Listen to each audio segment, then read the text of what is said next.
Bon, vous le savez tous, hein, tout simplement, Paulo Fonseca, tout simplement, le coach de l'OL, risque jusqu'à 7 mois de suspension pour ce coup de sang envers Benoît Milot. Hein. Durant ce match-là, il a complètement pété un plomb.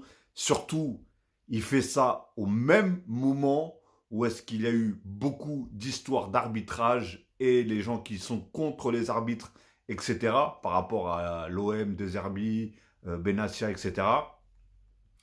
Et lui, il va choisir ce moment-là pour... Déjà, à la base, il n'y a aucun moment. Il faut dire ce qu'il y a. Il n'y a aucun moment pour péter des plombs, qu'il fasse des erreurs à l'arbitre. Il n'y a pas de souci. De là à venir comme ça, et je pense qu'il a dû lui cracher au moins pas mal de poustillons sur la tête tellement qu'il était proche de lui. Il pouvait limite le galoche presque. Mais donc voilà. Et le problème, c'est que là, ils vont en découdre avec lui. Ils vont faire un exemple avec lui. Déjà, ils ont fait un exemple avec Longoria, le, le mec de l'OM là. Et maintenant avec lui aussi. Tu crois qu'ils vont ils vont l'éviter. Tu crois qu'ils vont. T'as beau t'excuser, hein, parce que là il s'est excusé hier. Il a fait un truc d'excuses et tout ça.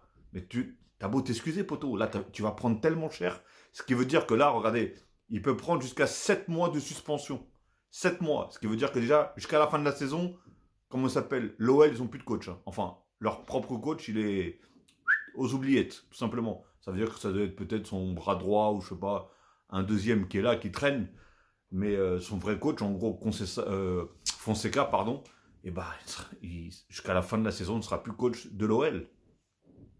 Tout simplement. Et dites-vous bien que c'est Tolisso, je crois que c'est Tolisso, qui est venu les séparer. C'est le monde à l'envers. Normalement, c'est l'entraîneur qui sépare les joueurs. Là, c'est les joueurs qui séparent l'entraîneur. Je ne sais pas pourquoi il y a eu cette altercation. Personnellement, je n'ai pas regardé le match. Donc, je ne sais pas. Ça doit être suite à une faute, suite à une mauvaise décision peut-être arbitrale. Mais mon gars, ça a fait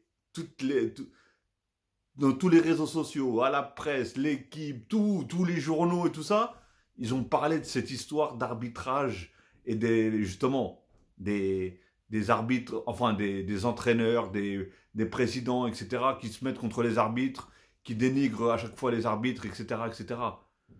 T'as vu les punitions qu'il y a eu? Mais toi, tu vas faire encore pire que les autres. Mais qu'est-ce que tu fais, mon pote? Qu'est-ce qu'il est fou, ce mec? Bah, dites-moi pour vous. Alors, est-ce que 7 mois, c'est trop? Ou est-ce que 7 mois, c'est parfait? Ou est-ce que 7 mois, tout simplement, c'est pas assez pour ce qui s'est passé? Dites-le moi dans les commentaires si... ce que vous en pensez, tout simplement.